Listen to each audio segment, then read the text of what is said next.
Hello and welcome to Bendy, a podcast about being flexible and all of the ways that means. Thanks for joining us. My name is Andy Young, and I'm one of your discerning, ornamental hosts.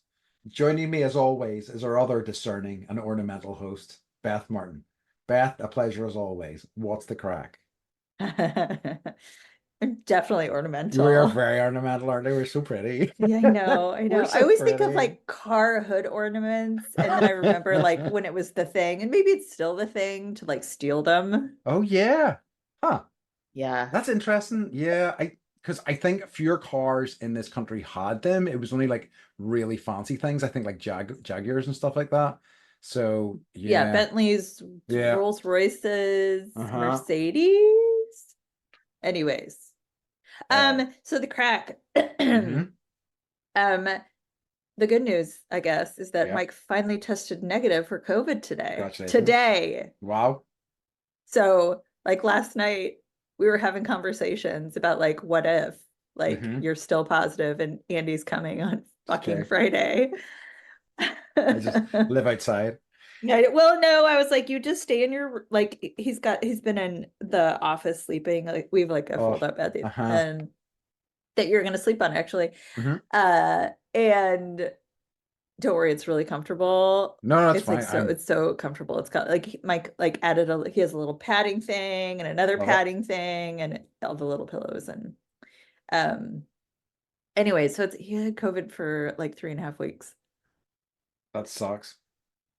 I'm so tired. Yeah, I'll bet. So tired. And it's like I couldn't I'm trying to it's not like he's a hard patient, right? He Yeah. just like sits in his little room and we hardly see him at all. He like Yeah, goes to that the his sucks. little bathroom and like back to his little room, or he would like Uh-huh. go in the garage when it wasn't super hot.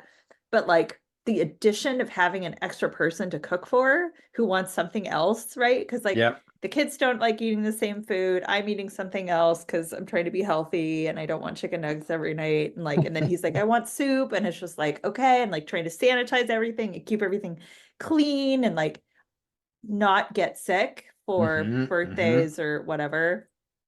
So yeah, it's been Oh well. a slog. Yep. So, I'm but glad. hopefully it doesn't come back. And if it does, we'll figure it out. Exactly. Exactly. So COVID, the gift that keeps on giving. it just gives and gives. How, It yeah, really what's the does. crack with you? So I did some film extra work last week. What? Yeah, well, not film, TV, What? sorry, I should say. Yeah, I didn't tell That you all about that. counts. It's all film. It is. Okay. So essentially, a yoga teacher friend of mine, her sister writes, she's now directing a little bit as well, but she writes TV episodes for a variety of different things, including a children's show. And for one of the episodes they were doing, they needed some yoga students, and that's all we knew. So she reached out to my sister, two other yoga teacher friends of mine, and they were all kind of signed on. And then they were like, "Do we?" And I think her sister then contacted us. Was like, "Who's that guy? Who's that guy that also does yoga?" And it was me. So That that guy. guy, and I'll take it. And so, like, because I think they just wanted, a bit of variety in terms of the class. So, like, it was me and my three friends. We went up. Kind of a frustrating process in that it was like we were told we were needed by 2 p.m. Oh yeah. Great. Day before, told 10:30 time. And I was like, that is considerably different. And And two, oh, that's like God. your whole day. It's a whole day Yeah. difference. I had to completely change. I had to change a load of things last minute. It was fine. I still kind of wanted to do it. But it was great fun. It was essentially the show is called Pickle Storm. My episode will not be available until next year. The setup for the show is that Pickle Storm? yes, I know. That's so great. If there And were ever a kids show that you were going to be on, I would want it to be called Pickle you Storm. want me to be Pickle Storm?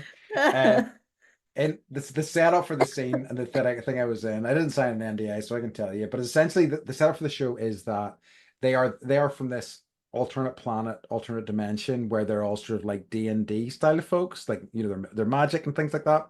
Yeah. So they don't fully understand our world. So the setup for the show was one of these characters was coming to a yoga in the park session, except she heard yogurt instead of yoga. So she was bringing yogurt with her, and she was eating yogurt as we were doing breathing exercises and things like that.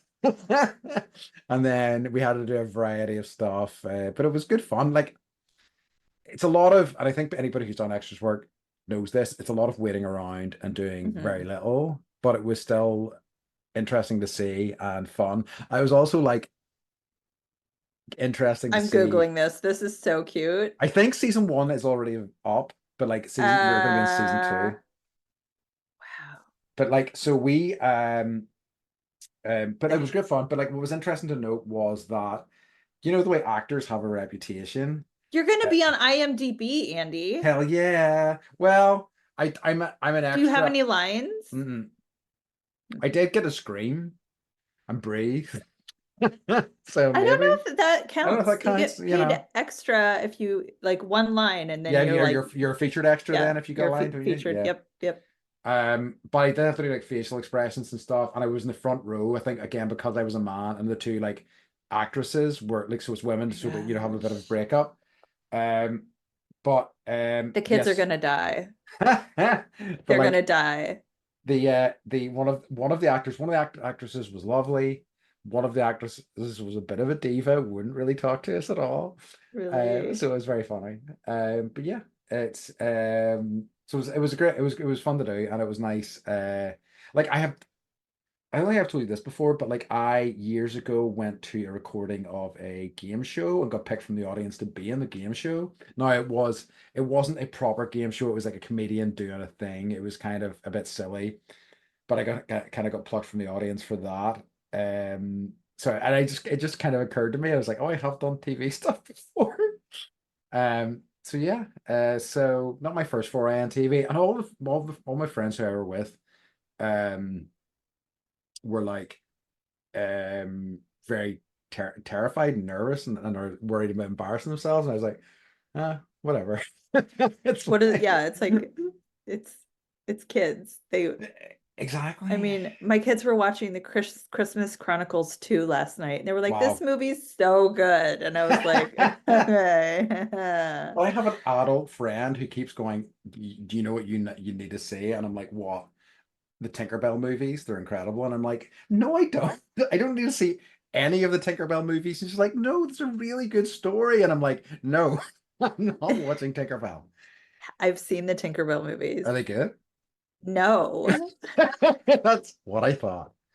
That is no. exactly what I It's thought. like, oh, Tinkerbell's a fixer. And so how does she get her tools to fix things? And like, but she has to find out that she's a fixer and not someone who makes like, Oh God. cherry blossom juice or Yeah, I think sorry, a hard sorry. pass It's like your on. standards change as a parent maybe Yeah. too, because you watch so much crap. Yeah.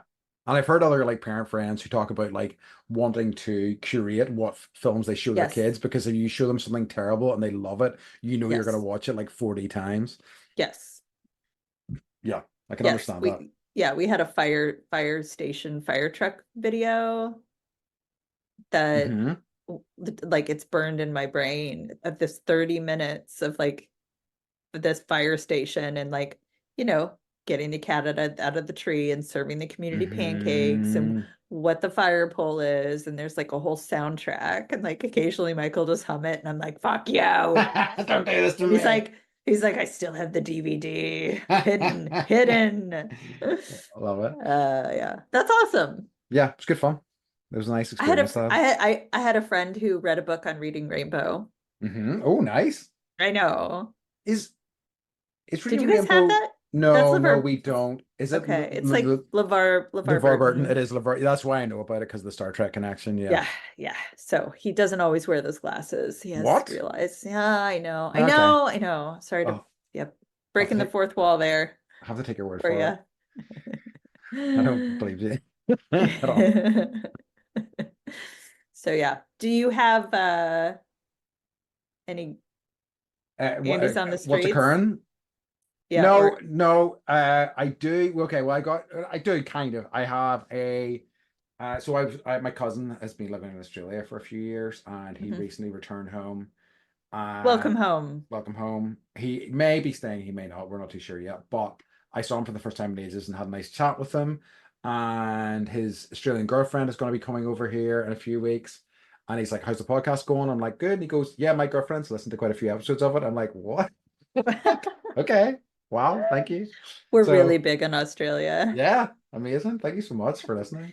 Thank you for Um, listening. That's so awesome. it is awesome. I also have, right, okay, so this is gonna go poorly, but I have a new feature.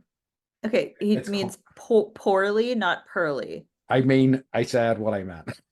Oh, Jesus. Uh, okay, look, don't accent check me, okay? So it's called this new sequence because I was looking at some of our old information and I thought, you know what we need to do, and you know what we haven't done in a while? A turnip date. So like a turnip update. So like Yeah. Oh, a turnip date. yeah, I so get I'm it. I I get got on it. the turnip date and I was like, what's more tortured? Turn update or turnip date? This is good. And what I'll do You've is been that like think taking this all I'll, week, haven't I'll you? just be collating turnip news from around the world. Hmm. Because like Hmm. I feel like turnips were such a key part of our early They episodes, and I'm were. like, it's such a shame to lose that. So So yeah, so for those who need to catch up to where we're at, the Irish invented the Halloween pumpkin mhm, through turnips. yeah, Google it. yes they did, all right. And And prepare to be freaked the fuck out. they're significantly more horrifying than pumpkins. Like pumpkins look Uh-huh. cheery and nice. They're like a nice color, whereas Yeah, pumpkin or they're like turnip, goofy and like yeah, they silly are. teeth But and not turnips like, look genuinely horrifying. yeah. Um, okay, Okay, so so turn update. here's the bad news. Oh, I I did look hate for some bad news. I did look for some turnip updates, turnip news, and the most recent piece of turnip news was from April to 2023. So I have found an article on how to grow turnips, sow and grow the crop throughout the year for an abundance of tasty roots. I'm not going to read it all just for the sake of the bit, even though I Yeah. kind of that kind of makes me laugh. So just you can check that out, but like um I think basically what happened was I thought of turnip date and I sort of backed into this concept. And here we are. It's been catastrophic, but it's happened, right? It's a thing we've all endured. Uh, so what's this base for more turnip dates in the future? So good, Andy. I Amazing, love that. amazing It's response, Beth. just like watching a Tinkerbell movie. Oh God, how dare you? No, no, no. I I've like got it. I've got no frame of You know reference. I'm obsessed with the turnips. Yeah, this is it, And I just feel like, we Like haven't. you guys, you can go to our website. I made t-shirts, Yeah, she did. Yeah, yeah, yeah. a variety. They're pretty cool. I need to Yeah. get one, honestly. Um, okay. Yeah, I think that's good. So I think you don't have any what's occurring for this week, right? I don't Okay. know. Okay. So we can maybe move on to the topic for this week, which is art that inspires us to live, which is a great one and a great one to think about. And Mhm. such a wide-ranging topic when I thought about it. It's like impossible to talk about all the things Yes. that I feel that way about in one episode, but it's a lovely thing to talk about.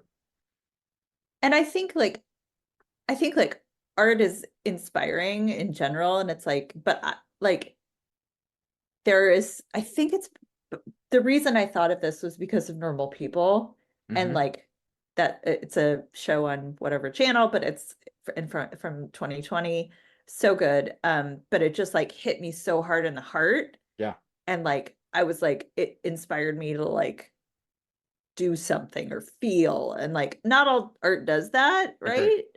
So I wanted to talk about like yeah, like what like art that does make us feel like alive Yeah, and like why that specifically that type of art or that song or that poem makes you feel like that. yeah, absolutely. So yeah. It's interesting because like I feel when I thought about that, I like that sort of interpretation of it, but like I feel like for me, art that kind of inspires me to live is stuff that like takes me by surprise, you know? So it's Hmm. like something that I mean, I know I've talked on the podcast before.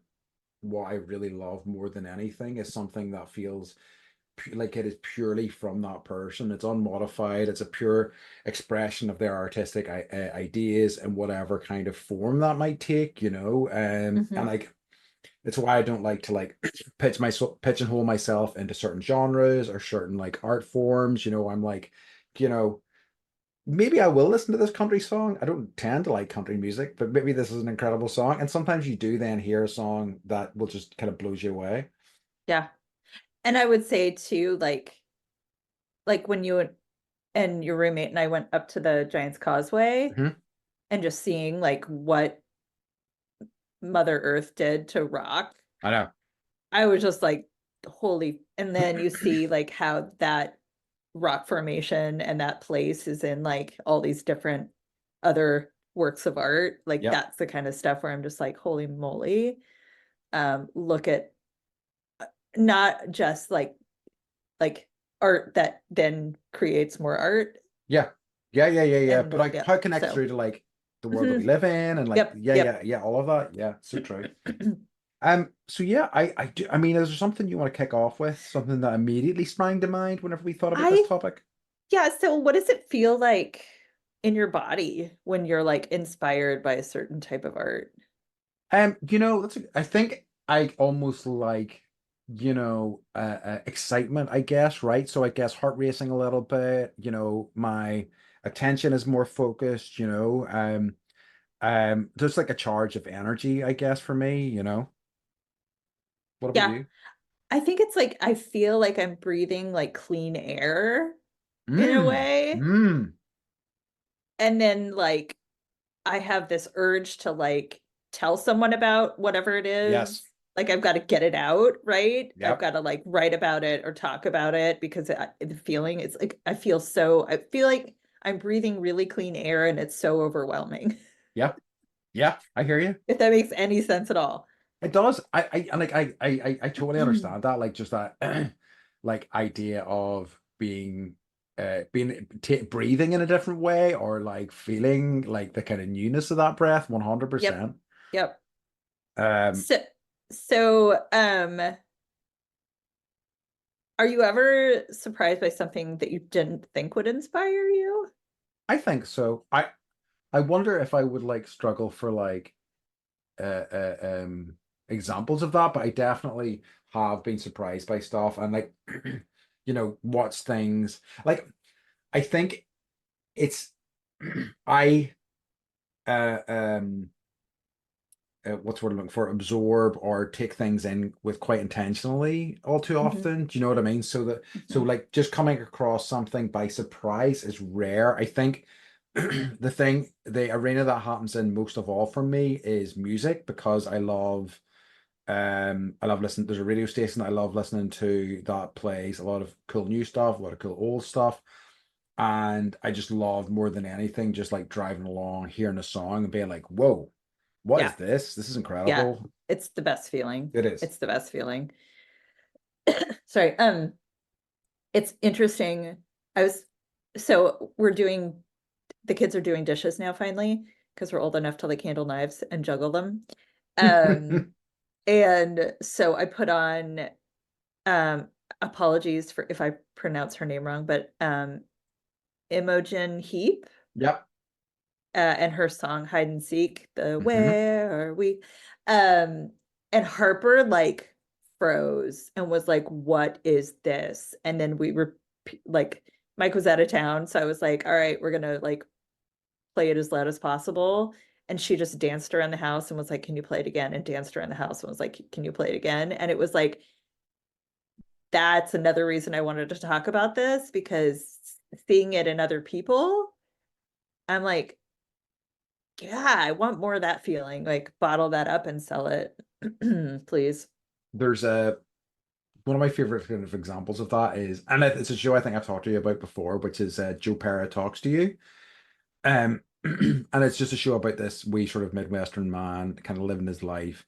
And it is ostensibly a comedy, but like it's one of these comedies where, the lines between real life and, the comedy are kind of quite blurred. And in one of the episodes, it starts off with him doing a talk in church. And it's just like basically a detailed, like, talking about, this is how parking's going to work. This is what the meetings are this week, and et cetera, et cetera. And then he's like, has everybody heard Baba O'Reilly by The Who? It's incredible. And then like everybody's like, yeah, everybody's heard that song.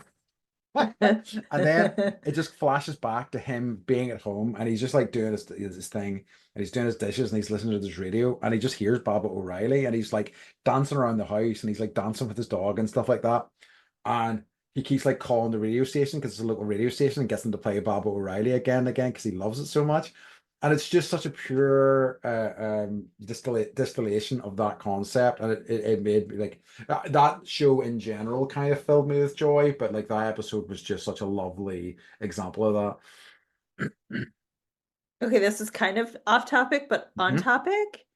Do you think that, like, because so much is like Spotify, right? You're like, I want to listen to this artist. It's not like Yeah, whatever, like radio here isn't, it's just annoying. yeah, It's a lot of commercials. yeah. And I live in a place where we're so in the middle of the nowhere that the radio comes in and out. Oh wow, So like okay. I get annoyed because it's like static basically for half of the ride. And then I'm like, we're just not gonna, and I don't want to connect my phone to my car Hmm. because I'm a stodgy old, you know. Sorry. I promise I don't have COVID. Yeah, Um, I believe you. but it's like it's hard to have those moments of newness because everything is so like Yeah, it's set up for you to like play the thing that you want. yeah, I like what I'm quite enjoying. I don't know if is I've recently found that Apple Music, which I use, has Mhm.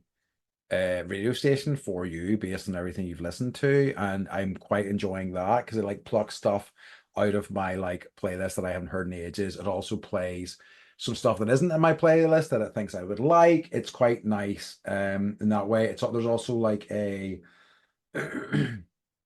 I can't remember what it's called off the top of my head, but they essentially have I think it's called Antidote, and it's just basically new sort of, I hate this word, but alternative music stuff, so, and it just curates that playlist and adds new music that comes out. It's a pretty wide range of music types in there, and I quite like it for finding stuff as well.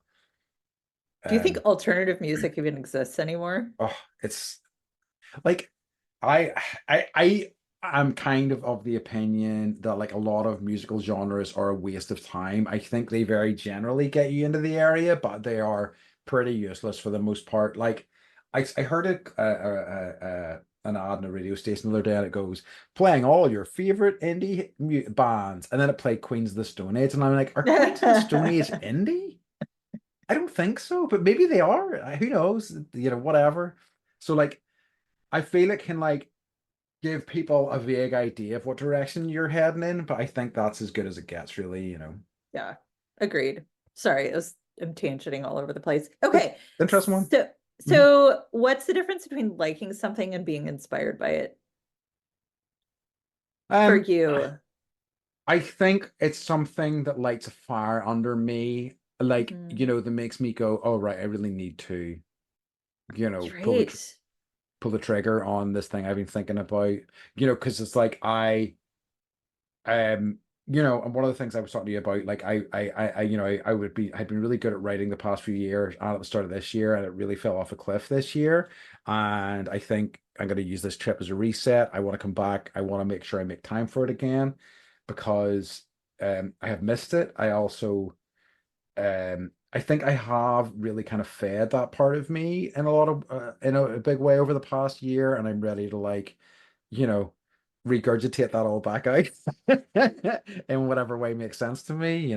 So Yeah. yeah, I said the same thing, like liking is a preference, yeah, but ins inspiring, like it's more of a feeling that I feel I need to act on. yeah, And like you know that like we talk about creativity a lot and how I think that travel is being creative and yeah, therefore like creativity is also, a branch of art. So therefore, traveling is also art.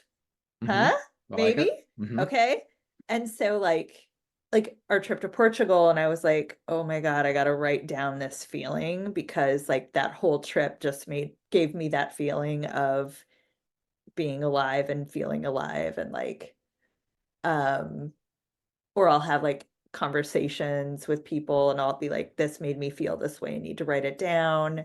So it's like that's basically how I process things that make me feel like that is like I write poetry Yeah. and then I hide it from the I world. can understand both of those things. Uh-huh. Yeah, absolutely.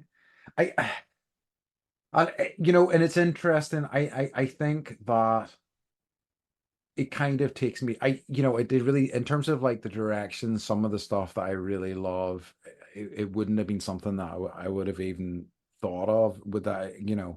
Um, like, and I think, when I started thinking about this question, I was thinking about specific mediums that mean a lot to me, and like all mediums mean lots to me, and like I don't know if this is something you have found as well. Like I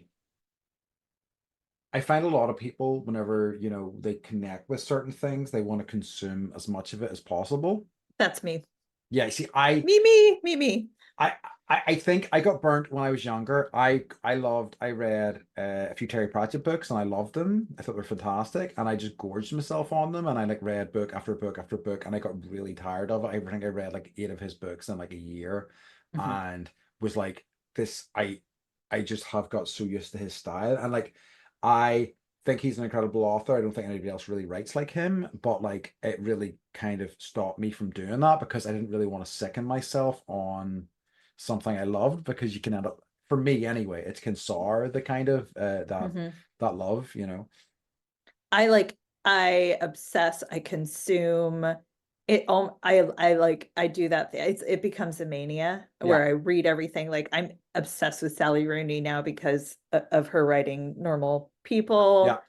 And so I just got Conversations with Friends in paperback, and I'm going to read an actual book again this Oh, really? year. Congrats. I know, right? But like where it becomes a problem for me is then once I'm done reading every single one of Anne Rule's murder books, Yeah.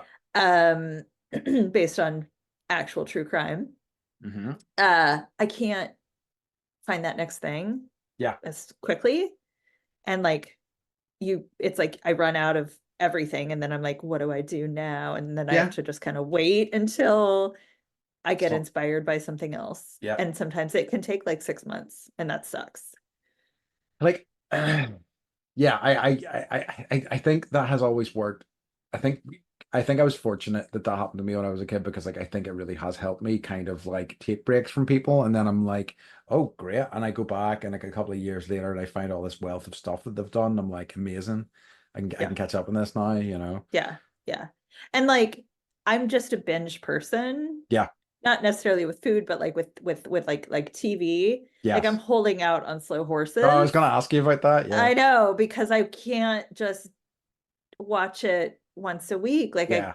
I can't. I can't. Yeah. It's I can't. understandable. Yeah. And It it's drives like yeah. so short as well. It's only like 6 episode season, so they're pretty like they're pretty rapid. They really are.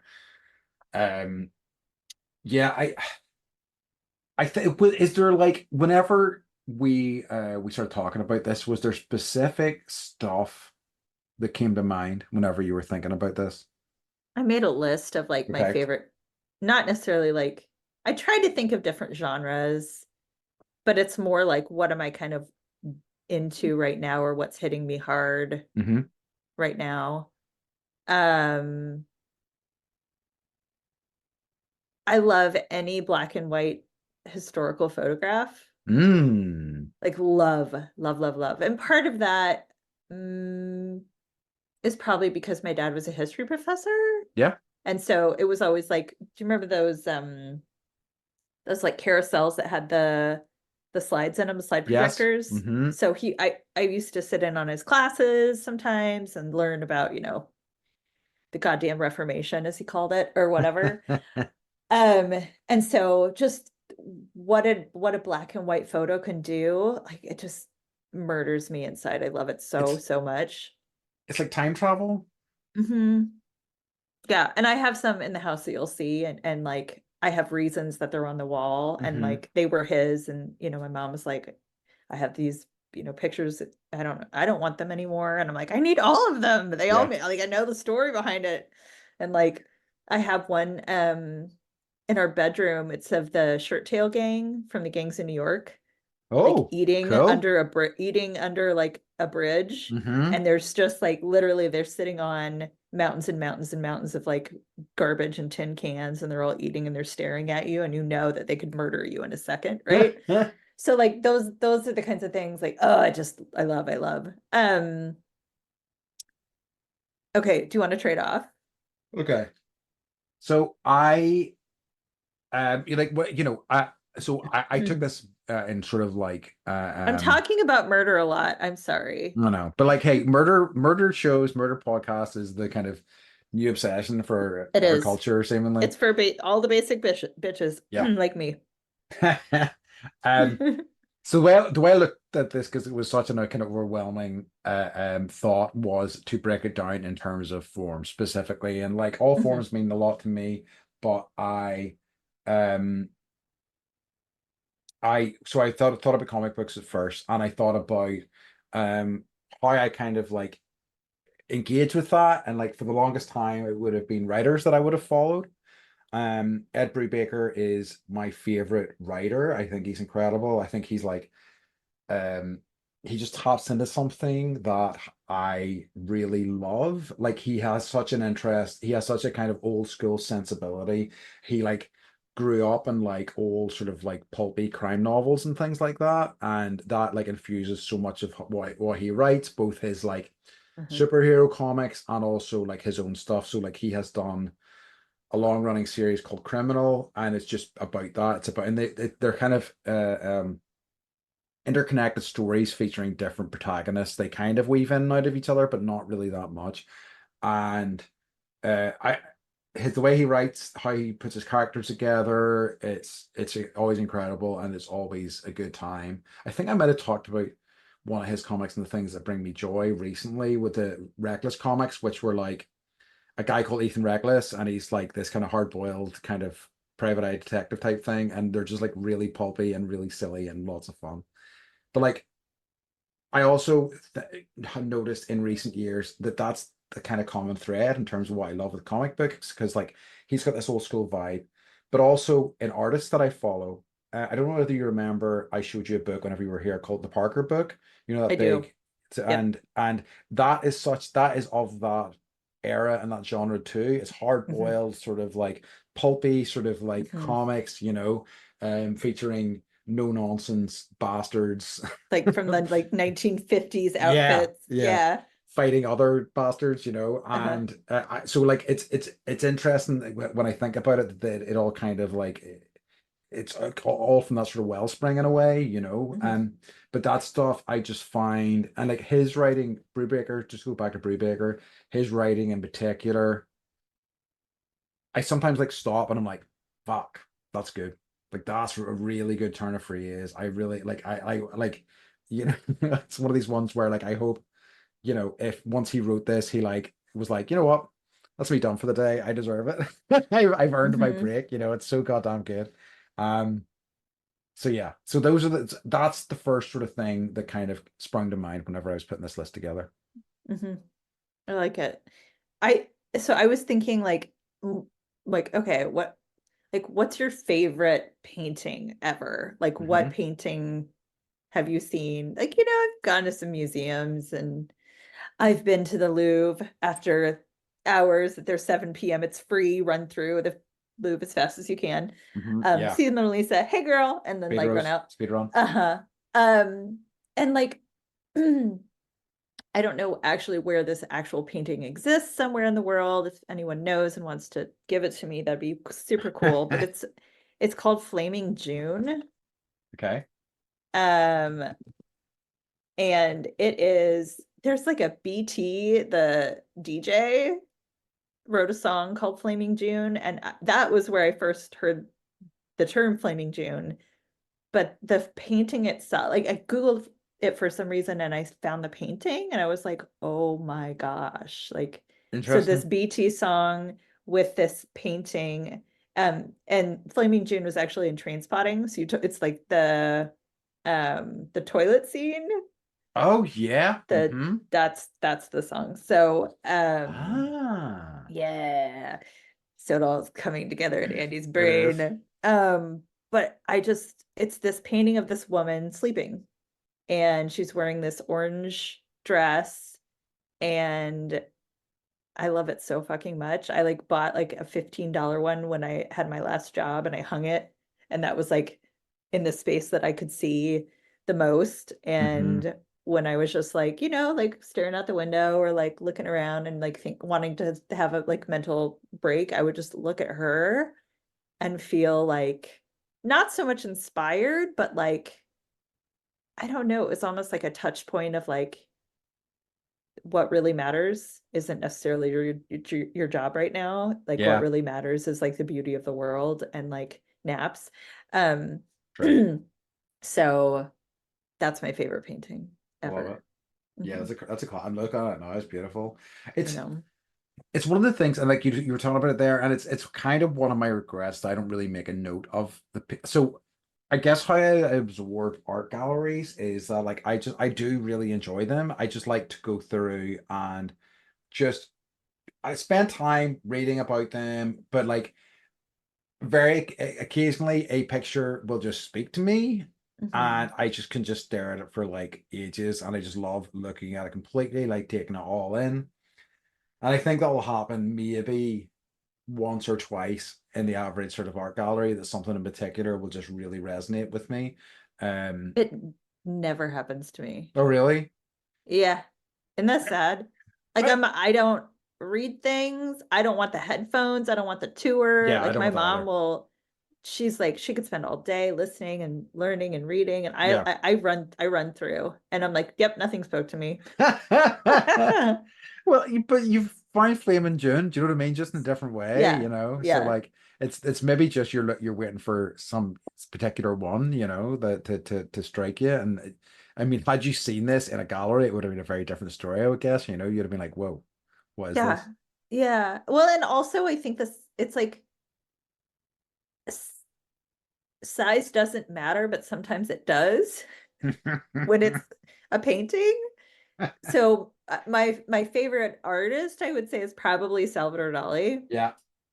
Um, but I saw his clocks painting Uh-huh. in person. Have you seen it in I don't person? know if I have. Is it in the Louvre? It's like the size of like an 8.5 by 11 piece of paper. Yeah, I think I And I maybe was like, have seen really? it. Like it's in, it's just part of it's in The Simpsons, right? So Yeah. it's everywhere. So seeing it at the size that it was originally created, I was like, this is not big enough for the way I've built it up in my mind, kind of Yeah. thing. So I'm off topic. Sorry. No, It's your turn. it's in MoMA in New York, so I think I have seen it because I've been there and not that long ago. So I think I must have seen it in real life. Yeah. Um, Made an impression, I huh? guess so. Not for me. Pass. Uh, to the surprise of no one, my favorite artist and the one that I resonate most with is Roy Lichtenstein. Which if anybody knows, I feel like who you've talked about him he, before. he's like he does like pop art, so he does like very kind of Oh yeah. right, Like like this isn't a, is it the dot people? You know what I'm yes, talking yes, about? yes, yes, yes, yes. So Okay. lots of dots because like that was Like for printing giant, for comic books. There's lots of yeah. dots. Yeah, yeah, Yes. yeah. Okay. Because I have Like like I've a seen people dressed up as his paintings for Halloween and I've always been very yes, impressed. because I have one of his prints that I got from MoMA that is up in my kitchen. But yeah, so yeah, a guy that does comic book stuff is my favorite artist. Surprise, surprise. Um, But he says things like this is not art or this is not a painting yes. or something, right? Are there like I'm trying I freaking wish I could remember what is on the print that I have, but it's essentially like a very sort of, again It's once you again only see it pulpy. every day. Yeah, I know, right? It's terrible. But right, okay, so I the other thing that really and a writer that I don't know if I talked about in our books episode was Michael Chabon, who Mm-mm. I he is another writer like Brubaker who I have more and but more than anybody else, he has a way of writing that I'm like, God damn, that's so good. That's such an impress. Like I can just feel it. I'm there in a way that I very few other writers can do in my eyes, you know. Um I and again like it all ties back to comic books like The Adventures of Cavalier and Clay I think was the first book of his I read because it was like basically a fictionalized story about the kind of origins of like comic books, so it was like about a um two cousins, one who grew up in New York, one who was like a closeted gay man, and one who escaped basically the Nazis and moved to New York, and they kind of Mhm. end up founding a fledgling sort of comic book company. And there was so much in that I was just like, this is absolutely sensational and um evocative in a way that I think other writers don't, certainly for me anyway, doesn't resonate the same way. Mhm. Sorry. That's I'm quite so right. sorry, you guys. No, I think like the other one, and you know, and I think, and I'm gonna try to search his name here. Philip Pullman. You know the Northern Lights trilogy, the Golden Compass. No.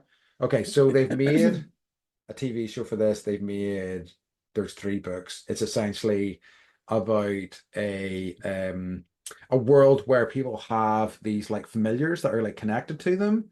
The first movie Okay. had Daniel Craig in it, and the TV stuff hasn't went very well, but it's based on a trilogy of books. And I find Uh, is that why his he has the long hair right now?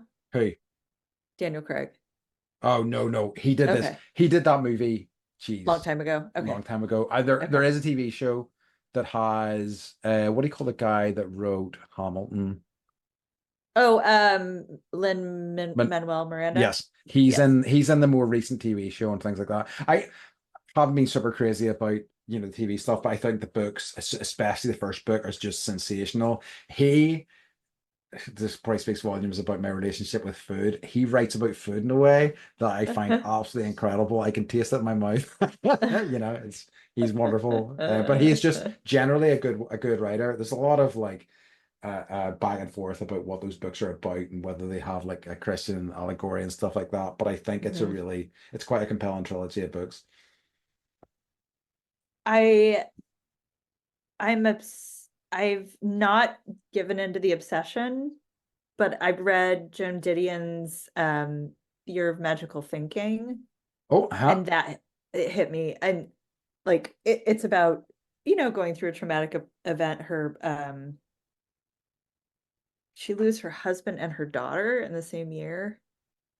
oh yeah. It's Hmm. yeah, and I think it was the same year. And just what, the process of grieving was like for her. And it's not magical, Yeah. right? It's not a happy book. It's having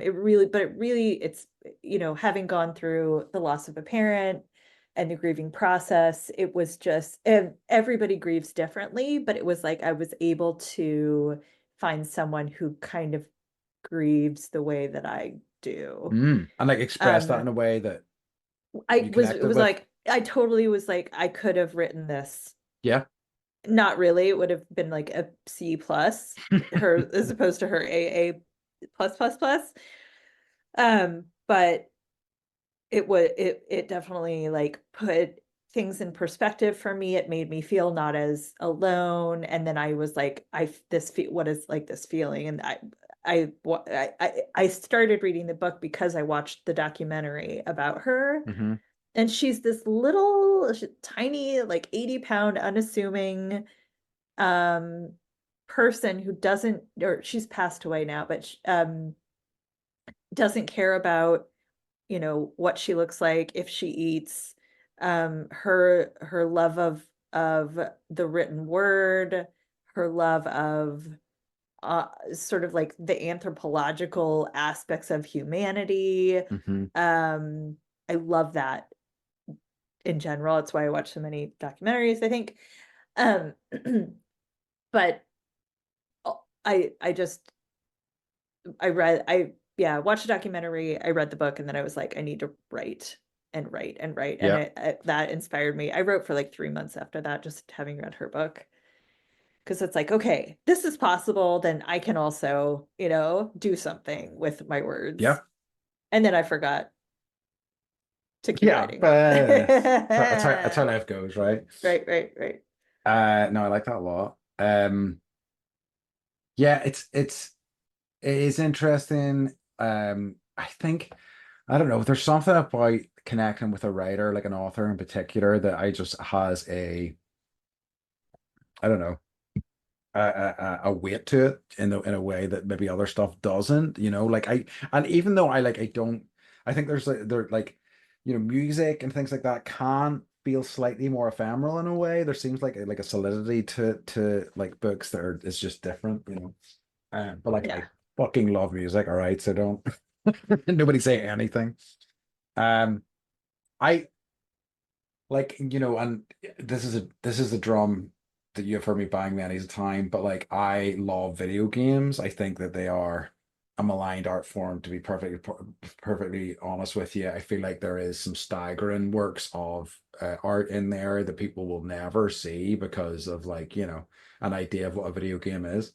Hmm. But there's such a like flexible and dynamic sort of tool for like creating art, like and I was just reminded of it recently. There's a guy called, I think it's Lucas Pope, and he's made some incredible games. He has made a game, Return to the Obra Dinn, that was a essentially you are a insurance investigator, and in the like late 1800s, and there's this ship called the Obra Dinn has come back and everybody has died, and you go onto this ship and you have to like pick apart all these clues and find out how they died, like in really kind of like elaborate ways. It's a really wild game. um he also did a really incredible game called Papers, Please, that was you were a border guard on a fictionalized Eastern European town, and you were responsible in a limited time frame checking people's IDs, letting them through, or not letting them through based on information that you found.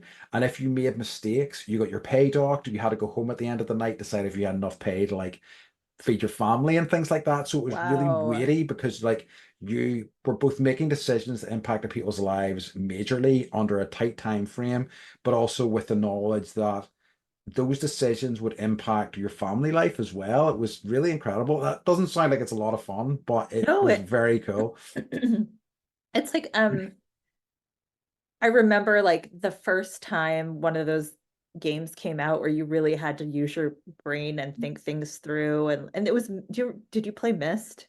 Yes.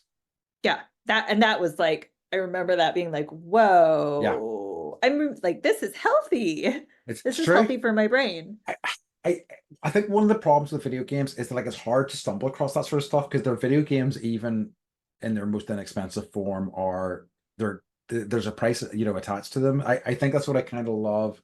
I kind of have a love-hate relationship with Game Pass because it both feeds you games regularly that you maybe wouldn't have seen otherwise, but it also feeds you a lot of shit, and also I think the whole subscription side of things, both in terms of TV and all sorts of things, I have mixed feelings about because I feel like, there's no ownership of this stuff anymore, really.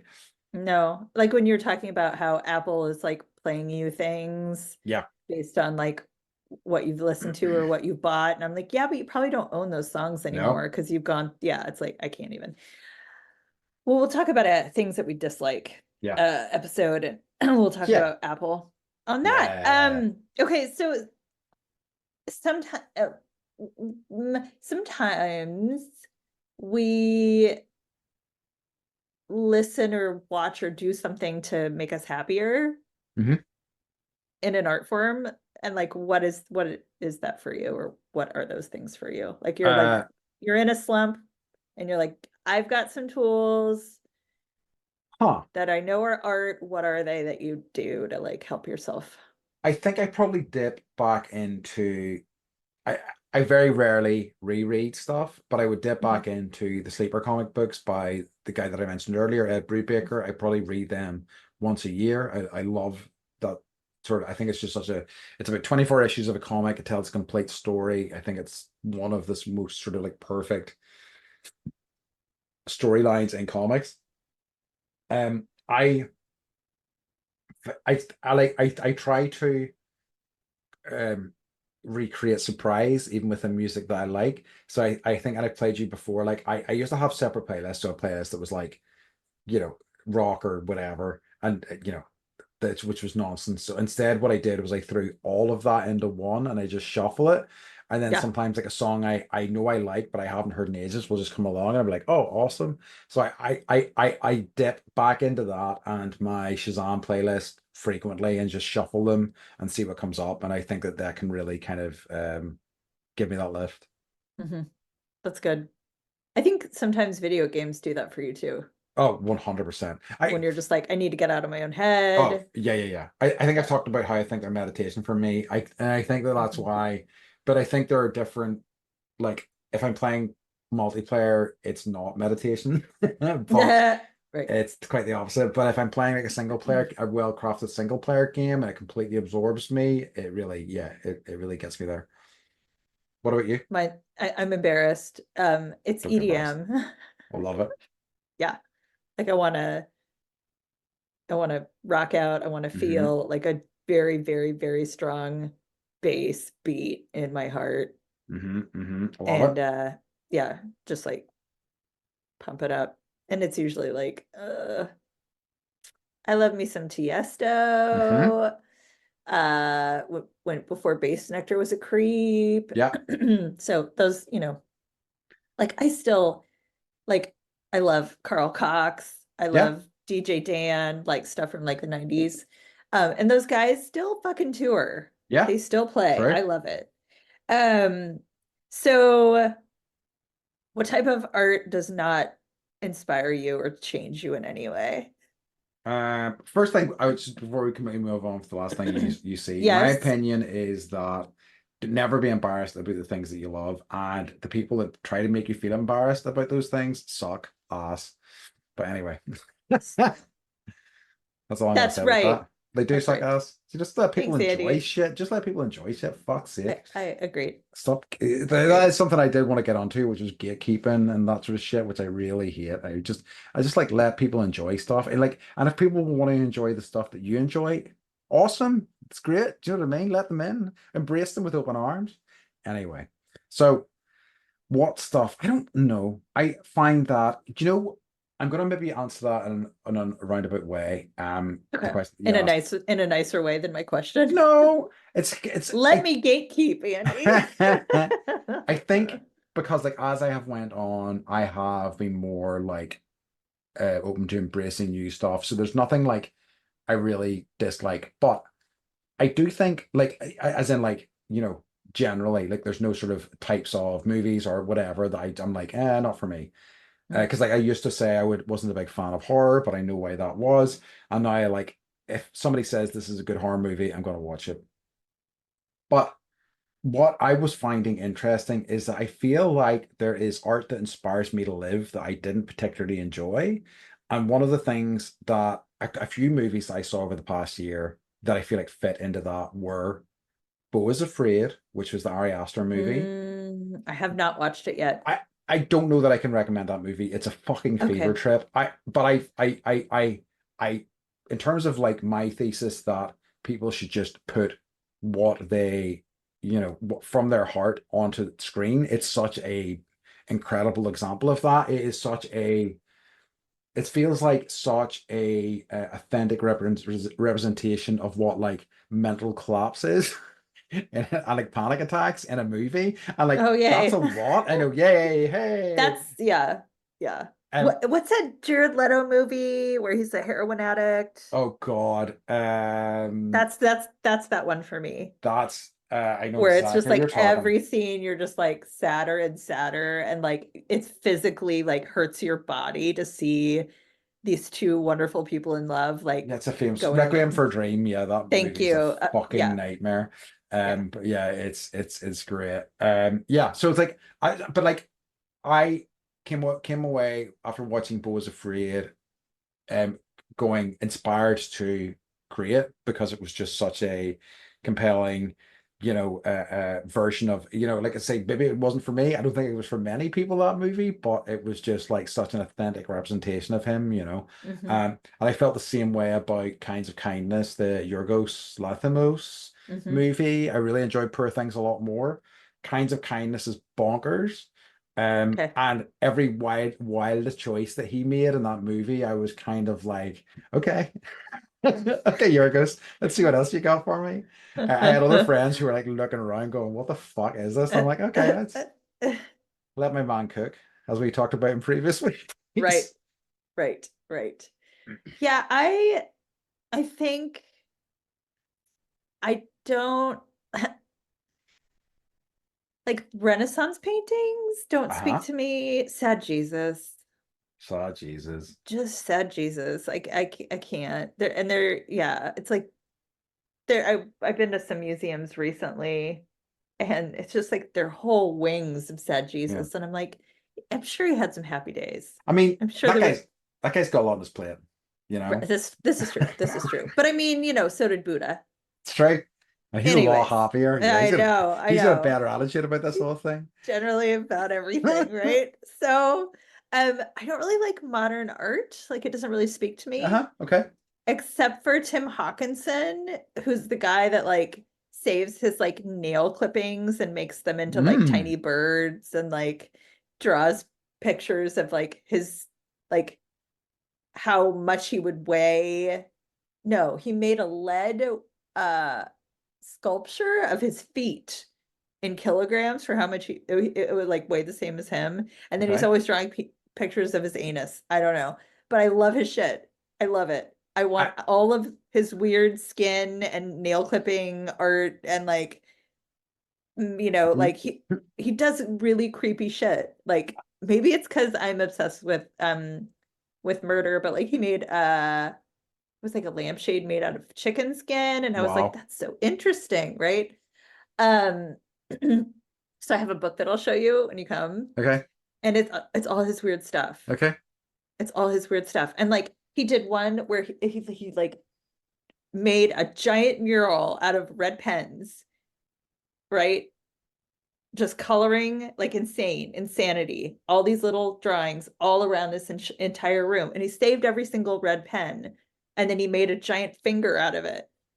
That sounds familiar. Yeah, he's kind of everywhere. And like there's a Yeah. sculpture, I think it's at San Diego State of a Hmm. giant teddy bear made out of rocks.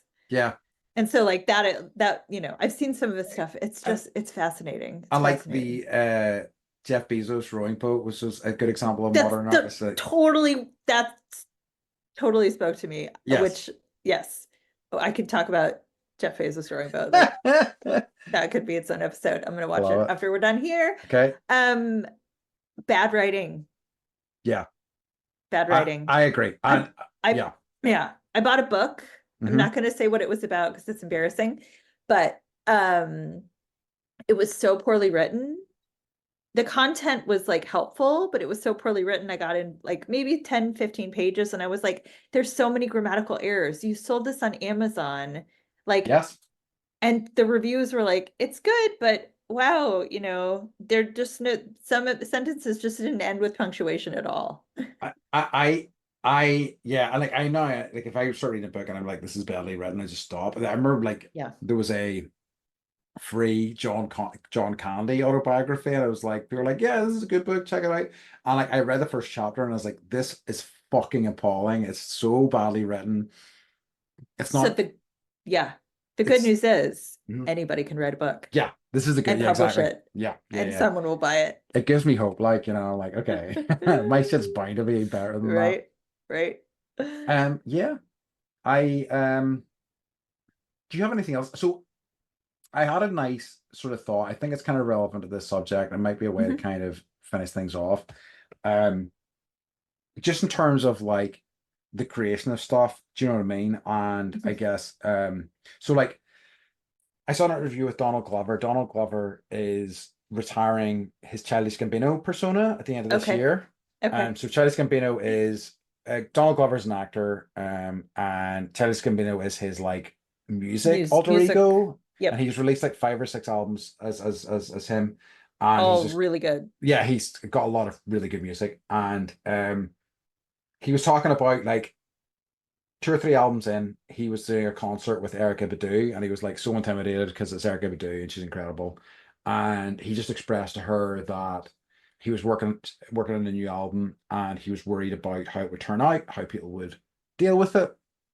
And she said to him that she doesn't need to think about that anymore. She does what's meaningful to her.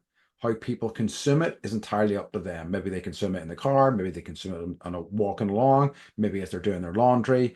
It's just got to come from her, and it's got to be purely her. And he was like, that's one of the best pieces of like, I think that was in response to him being asked, what's the best piece of criticism you've been given, which I think was a really good way to answer it. It's like not negative criticism, actually, like just, be authentic, do stuff that Mhm. is meaningful to you, art, and I think it Mhm. speaks to our topic in terms of art that inspires you. I wonder too, like, what is the catalyst for people that feel the need to share Yeah. instead of doing something in the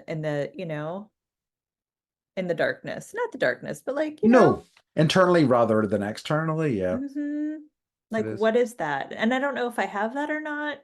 Yeah, I don't know if I have that or not. And I don't know if I need to figure that out yet either. I think you're right.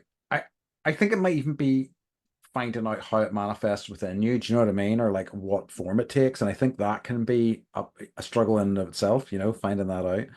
Yeah. And I also wrote down, are there any new ideas or are we just recycling them?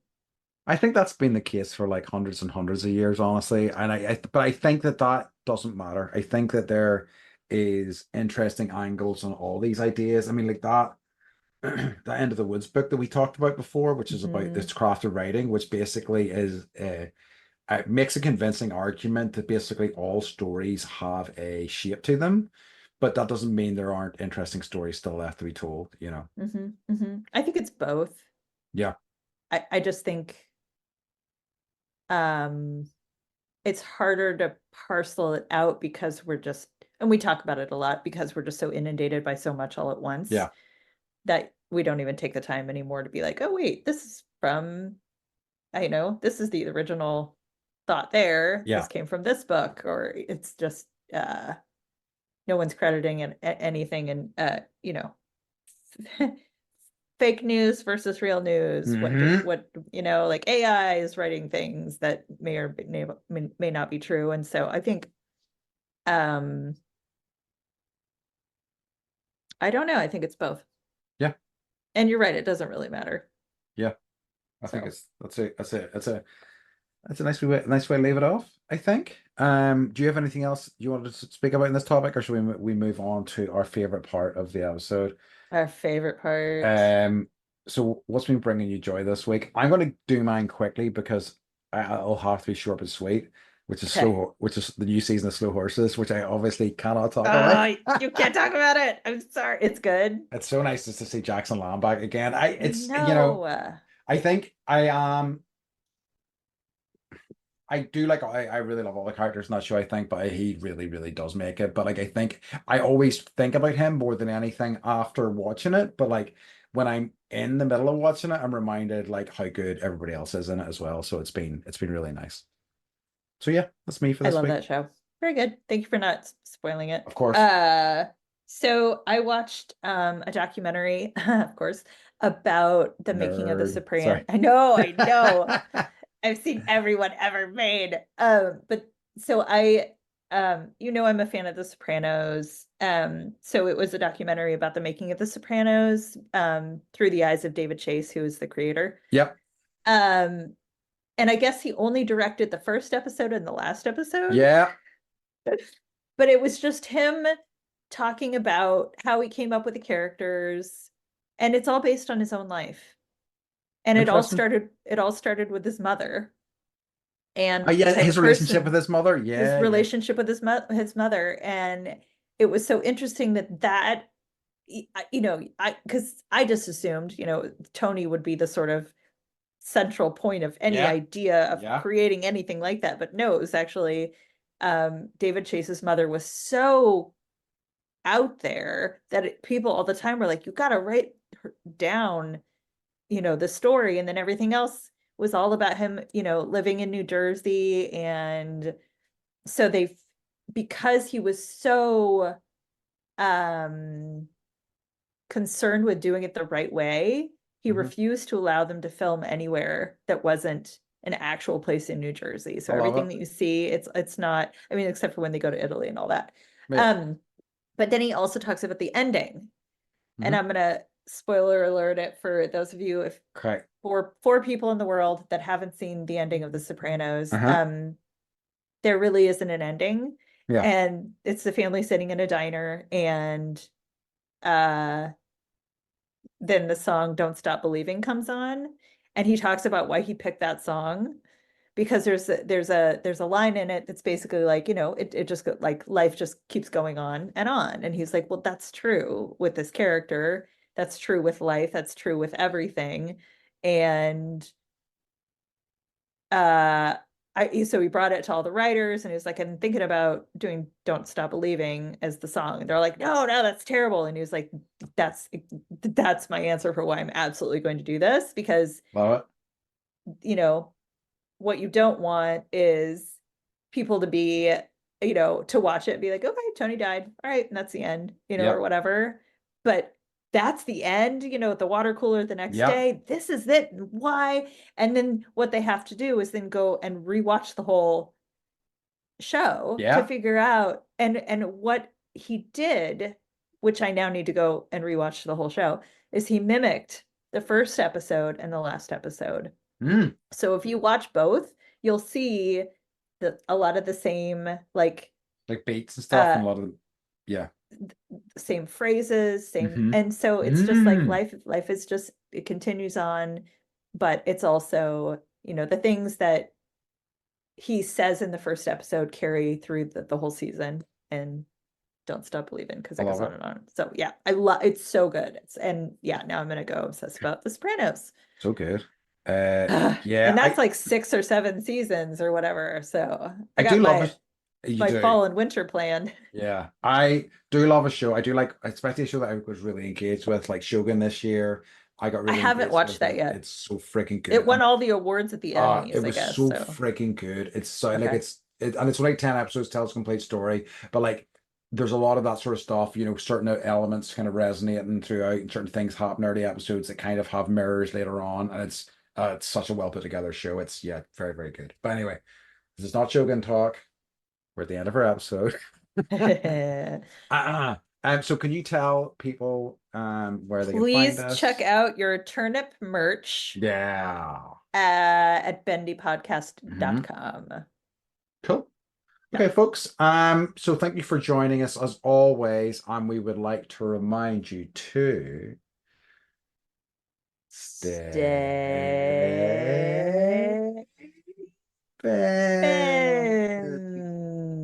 Bendy. I was more amused by that one than usual. I know. I'm like, there's a loogie in there somewhere. All right, bye. We love you. Love you. Bye, bye, bye. Nice. All right. Okay, so this is episode 51. Is Right.